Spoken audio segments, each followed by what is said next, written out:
Olá, tudo bem, gente? Professor Felipe Merino, novamente com um vídeo com vocês.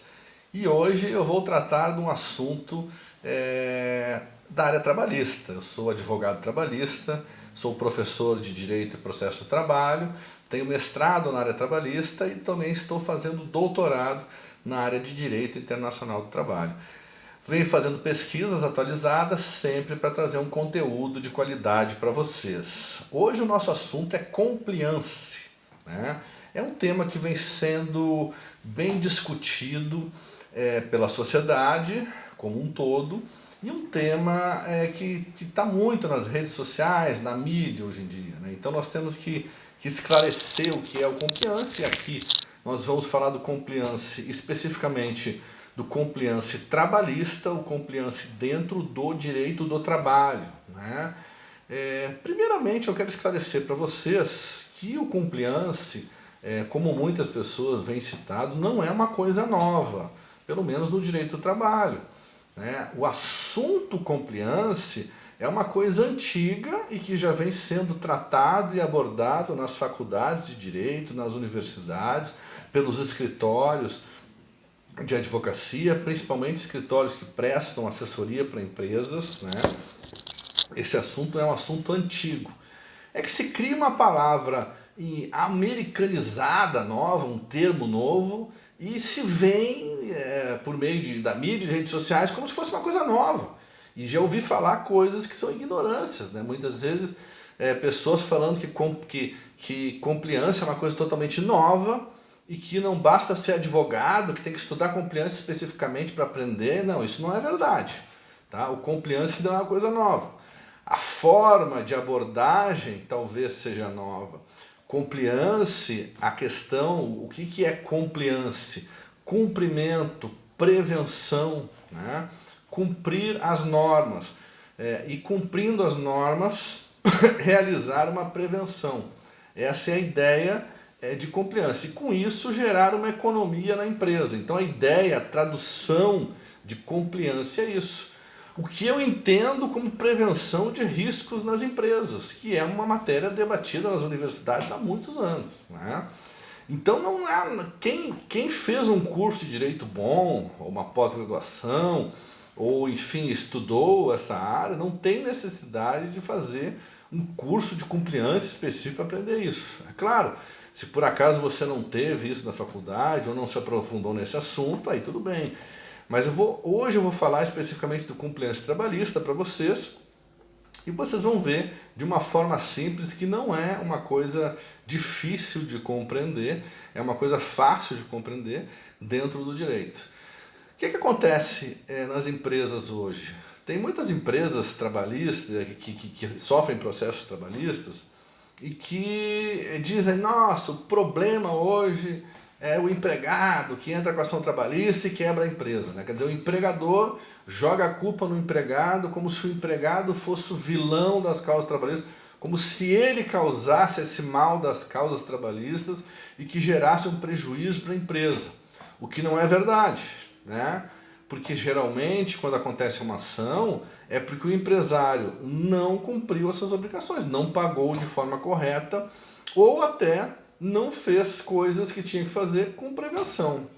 Nós temos empresários que cometem erros muito grandes, erros de forma técnica e também faltas de pagamento, mas também nós temos aquele empregado que é um mau caráter, que às vezes entra com uma ação pedindo coisa que não tem direito, entra com uma ação mentindo e inventando coisas. A gente sabe que também existe esse outro lado, mas nós temos que ser imparciais, não é 8 nem 80. O empresário não é o vilão e o empregado não é o vilão.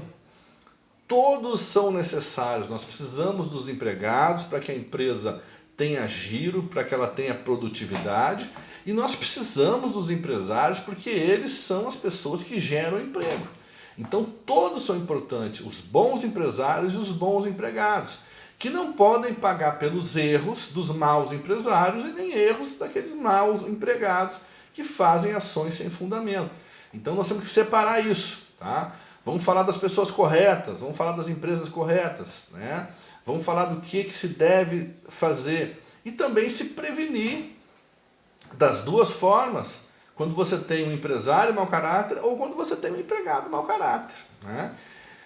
As empresas, vamos falar de compliance para as empresas. As empresas, elas têm que conhecer o compliance, ou seja, ter uma noção de prevenção de riscos, de cumprimento, de conhecimento de normas para a prevenção de risco. Não preciso usar nem a palavra compliance se não quiser. Eu dou aula de direito há mais de 10 anos e dou essa matéria compliance, mas com outro nome, com prevenção de risco para os empresários. Presto assessoria jurídica para empresários também, com essa forma, prevenção de riscos, tirando o nome compliance. Agora é só botar o nome compliance, né? Pessoas às vezes inventam os nomes americanizados só para que a coisa pareça que é uma coisa diferente, né? Outlet, por exemplo. Outlet é simplesmente uma liquidação, né? E todo mundo conhece, sabe o que é liquidação de produtos. Aí bota aquela palavra outlet, todo mundo fica enlouquecido, meu Deus, outlet, é liquidação, é a mesma coisa. Então, muitas vezes eles colocam palavras americanizadas para chamar atenção, para achar que é uma coisa do outro mundo, diferente, que as pessoas têm que aprender. Não, não é isso. Né? Vamos entender aqui no nosso bom português, no nosso bom brasileiro, o que é o compliance, que é simplesmente a prevenção de riscos. O que acontece nas empresas? As empresas têm que ter, por exemplo, para prevenção de riscos, a documentação adequada, né? Então, o que acontece? Vou dar exemplos aqui. Tem empresas que não fazem controle de ponto do empregado. O empregado tem que assinar o ponto, ou de forma eletrônica, ou de forma manuscrita. A entrada, a saída, o horário de almoço, e tem que assinar exatamente nos horários que ele entra e sai, para que esse ponto seja considerado um ponto verdadeiro, um ponto verídico judicialmente, né? E a gente sabe que tem empresas relapsas que não fazem isso, ou que tem o ponto e não cobra que o funcionário assine, que esquece, o funcionário não assina. E aí o empregado entra na justiça pedindo hora extra, às vezes o empregado nem fez hora extra, mas a empresa deixou de fazer algo que é a sua obrigação, porque é a obrigação da empresa fazer esse controle de horário, né?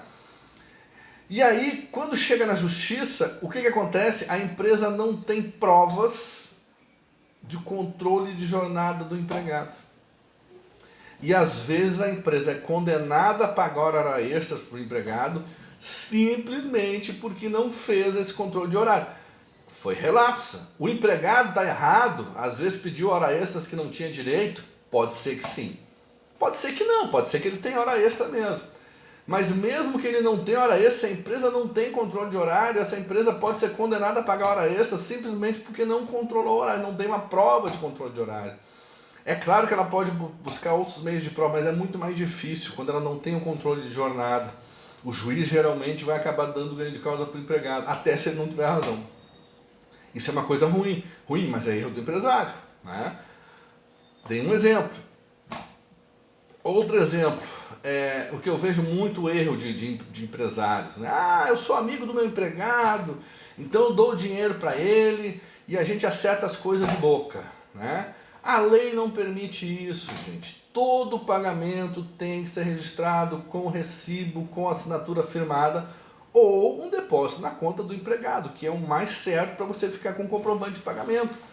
Então, às vezes, o empregado, até o mau caráter, por exemplo, que não tem o recibo, que não firma recibo, que recebe na mão, eu já vi várias vezes, eles entram na justiça pedindo pagamento do salário, pedindo pagamento de coisas, até que já foram pagas. E o empregador vai ter que pagar de novo se não tiver o recibo. Por quê? Porque é obrigação do empregador ter esse controle. O empregador tem que ter um contador, tem que ter uma pessoa responsável por esses documentos para fazer uma boa defesa na justiça. E ele, se ele não tiver essa documentação, ele vai pagar 2 vezes. Simplesmente por quê? Porque ele foi relapso. O empregado está sendo errado, está sendo mau caráter? Está sendo, se ele já recebeu. Mas o empregador vai pagar 2 vezes. Por quê? Porque ele foi desorganizado, porque ele foi relapso. Ou seja, prevenção de controle de riscos, tá? O empresário tem que ter uma documentação, tem que ter um controle das coisas para evitar de pagar 2 vezes o que ele já pagou na Justiça do Trabalho. Outra coisa, insalubridade, por exemplo, né? O empregador tem que dar os EPI, equipamento de proteção individual. O que é EPI? Luva, bota, avental, Tudo isso é EPI, óculos de proteção. Existe uma série de equipamentos de proteção individual que muitas vezes diminuem ou até ilidem o pagamento de insalubridade se essa pessoa está protegida. O que acontece? Às vezes a empresa até dá o equipamento, mas não registra, não pega o recibo. Outra coisa, às vezes a empresa dá, mas não faz um curso ensinando o empregado a usar. E a empresa é condenada a pagar adicional de insalubridade, ou grau médio ou grau máximo às vezes, um grau maior do que deveria. Por quê? Porque esqueceu de pegar o recibo, porque esqueceu de comprovar que tem um curso. Está dando um curso na empresa, filma o curso, faz uma ata, registra que deu o curso. A empresa tem a obrigação de ter esses documentos, gente. Então, muitas vezes, o empresário fica indignado, fica brabo com o empregado, porque pagou ações trabalhistas, mas pagou porque ele é desorganizado, porque ele não tem a documentação adequada. Então, isso é prevenção de riscos. Prevenção de riscos é o empregado ter um controle na sua empresa de documentos que são exigidos por lei. Outra coisa são os acidentes de trabalho também, não é? O empregador tem que fiscalizar, tem que dar os equipamentos de proteção individual, tem que cumprir as normas de segurança e medicina do trabalho, tem que fazer o PPRA, PCMSO, que são os programas de prevenção, que ele contrata engenheiros, médicos do trabalho para elaborar. Existe uma série de requisitos que ele tem que fazer. Se ele cumpre todos esses requisitos, a tendência dele é não ter acidente de trabalho. Ou quando tem um acidente de trabalho, a tendência dele é não receber uma indenização tão alta, uma indenização menor, ou até se livrar da indenização. Porque os juízes também vão verificar, no acidente de trabalho, o grau de culpa da empresa. A empresa fez prevenção, a empresa deu equipamento, a empresa orientou, a empresa treinou, a empresa fiscalizou. Porque as condenações de acidente de trabalho também são valores altos, né?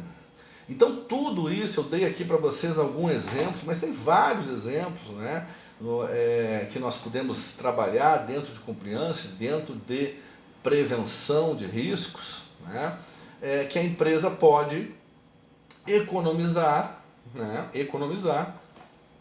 fazendo o compliance, a prevenção de risco, ou seja, compliance e prevenção de risco é a mesma coisa, né, para evitar ações trabalhistas, evitar pagar duas vezes o que não pagou. Agora nós temos outro lado também, nós temos que conhecer também o lado do empresário, né? E nós temos que verificar os dois lados da moeda. Eu estava uma vez num evento com um empresário e eu estava discutindo justamente isso, da questão do compliance, da questão da prevenção de riscos. E o empresário diz assim, que na visão dele eu estava errado. Aí eu digo, como assim? Me explica o que eu estou errado. Ele disse assim, olha Merino, professor Merino, é o seguinte, eu tenho aqui 1000 empregados, tá? Ele dizendo, eu pago eles errado de propósito, tá? Porque eu tenho 1000 empregados e eu pago a menos do que eu deveria pagar para cada um 100, 200, 300, 400 reais. Essas questões de adicional noturno, adicional de insalubridade, periculosidade, esses adicionais, horas extras, coisas, ele sempre paga menos, né? E ele sai no final de cada mês, ele diz, eu economizo um valor. Quando chega no final do ano, esse empresário dizendo, eu chego a economizar 1 milhão às vezes, né? E aí ele diz assim, tem algumas ações trabalhistas que entram, aí eu pago 200, 300, 400 mil e saio no lucro de 600, quer dizer, propositalmente esse empregado não cumpre as normas, porque ele sabe que a maioria dos empregados não entra na justiça, ou seja, um número menor vai entrar na justiça contra ele, e ele vai lucrar com isso, ou seja, ele está lucrando com a desgraça do empregado. É a visão do empresário, né? Da mesma forma que eu conheço empregados que às vezes chegam e dizem assim, olha, vamos inventar alguma coisa, vamos pedir. Eu, por exemplo, como advogado, eu não faço ação que o empregado não tem razão. Eu só faço quando efetivamente ele tem direito. Mas a gente sabe que tem advogado para tudo, como tem empregado para tudo. E às vezes tem empregado até que mente para o advogado, que quer mentir coisas que não existem. Então, da mesma forma que nós temos o empresário que já lesa, que paga menos o empregado propositalmente para lucrar com isso, nós temos o empregado também que entra com ação trabalhista que não tem verdade nas coisas para ganhar justamente coisas que ele nem tem direito. E se o empresário não está bem preparado, se não tem uma boa defesa, se não tem a documentação adequada, vai pagar 2 vezes. Então o que eu quero dizer para vocês é que nós temos os dois lados. Nós temos o bom empregado, o empresário bom. Temos o empresário ruim, o empregado ruim. Né? Temos que separar o joio do trigo e temos que ser imparciais. A realidade é que um precisa do outro. O empresário precisa do empregado, que é sua fonte de produção, e o empregado precisa do empresário para que ele tenha o seu emprego e sustente a sua família. O ideal é que os dois entrem numa harmonia, não é? Gente, cliquem aqui no sininho, se inscrevam no meu canal para vocês continuarem recebendo um conteúdo atualizado. Espero que vocês tenham gostado. Essa matéria Compliance e Prevenção de Risco é uma matéria bem longa, não é? Mas tentei fazer um resumo aqui para vocês de alguns minutos, de coisas mais importantes, para que vocês possam entender. Se tiverem alguma pergunta, escrevam aí no meu canal. E pretendo fazer mais vídeos sobre o assunto depois, para esclarecer mais pontos aí que sejam importantes para vocês, né? Como esse tema do compliance está sendo muito debatido, né, eu resolvi fazer esse vídeo para esclarecer isso para vocês, que é uma das matérias do direito do trabalho, do processo de trabalho, chamada como prevenção de risco, ou seja, compliance e prevenção de risco é a mesma coisa dentro do direito do trabalho. É claro, se fala em compliance em outras esferas, em outras matérias, aí é outra coisa, né? Cada um na sua área. Dentro do direito do trabalho, do processo de trabalho, compliance é simplesmente a questão de prevenção de riscos. Beijo, um abraço, professor Merino, espero que tenham gostado. Curtam aí o vídeo, curtam o meu canal, se inscrevam e continuem participando comigo. Um grande abraço do professor Merino.